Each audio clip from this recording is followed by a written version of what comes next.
Les bons artistes copient et les grands artistes volent. C'est une citation célèbre de Picasso qui illustre l'attitude créative dont on va parler aujourd'hui, voler et transformer les idées des autres. Cette vidéo fait partie d'une série de vidéos courtes et informelles pour vous partager une pensée sans prétention qui, je l'espère, va vous apporter un petit peu plus d'inspiration ou de motivation pour créer vos prochaines musiques. L'inspiration, c'est fou comme ce terme, il veut tout dire à lui tout seul. On inspire de la matière, on la transforme dans notre corps et on l'expire d'une manière différente.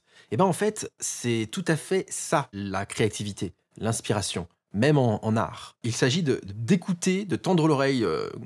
D'ailleurs, j'en ai parlé dans la vidéo précédente, de tendre l'oreille sur ce qui existe, de s'en nourrir, de le transformer, de l'imaginer, d'en faire quelque chose à sa patte, et ensuite d'exprimer ce que vous avez à dire musicalement. Et au fond, il n'y a que 3 actions possibles sur une idée musicale ou une idée artistique de manière générale. On peut copier une idée, on peut transformer une idée, et on peut combiner plusieurs idées. C'est tout ce qu'on peut faire. Exhaustivement, il n'y a que ces 3 actions-là. Copier, transformer, assembler. Mais alors, voler et transformer les idées des autres, c'est du plagiat? Eh bien non, c'est pas du plagiat. Voler en copiant une idée, ça oui, c'est clairement du plagiat. Mais voler et transformer, quand je dis transformer, je parle de varier, je parle d'adapter, de faire évoluer. Voler et transformer favorise la génération de nouvelles idées.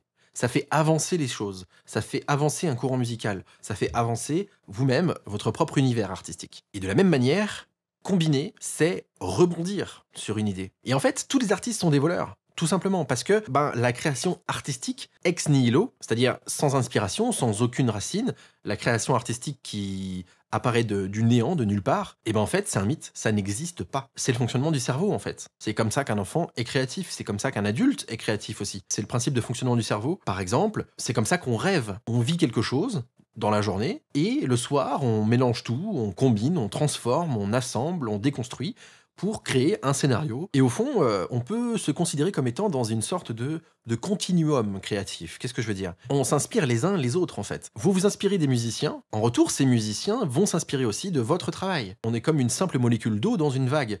Il y a un courant, de manière générale, et le courant n'est que le résultat du mouvement de chacune de ces vagues, en fait, finalement. Alors, ce que vous faites va nourrir les autres artistes, et les autres artistes vont vous influencer dans votre manière de créer les choses. C'est le principe des mouvements musicaux, des mouvements artistiques.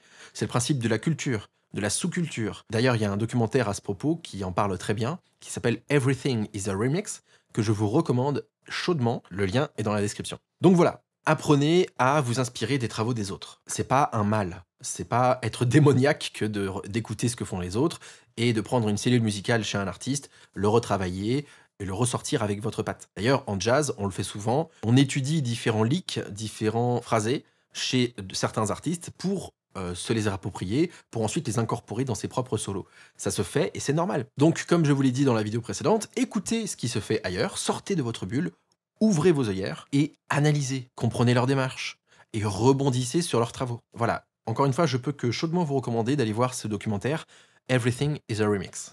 Dans cette petite capsule vidéo, on a parlé d'un aspect précis de la composition. Mais j'ai une question qui fait mal. Concrètement, combien de compositions avez-vous créées et achevées au cours des 12 derniers mois? En êtes-vous satisfait? Beaucoup de musiciens raffolent de petits tutos, techniques ou astuces, sans s'apercevoir qu'ils rencontrent un problème plus profond, une vraie difficulté à trouver de bonnes idées musicales et à aller au bout de leur projet. Si vous n'êtes pas satisfait de vos créations cette année, c'est très probablement votre cas aussi. Alors pour vous donner un petit coup de pouce, j'ai mis en place un cours en ligne gratuit qui vous aide à passer de musicien amateur à compositeur inventif. Si tout ça vous parle, allez voir ce cours maintenant, le lien est en description. A plus.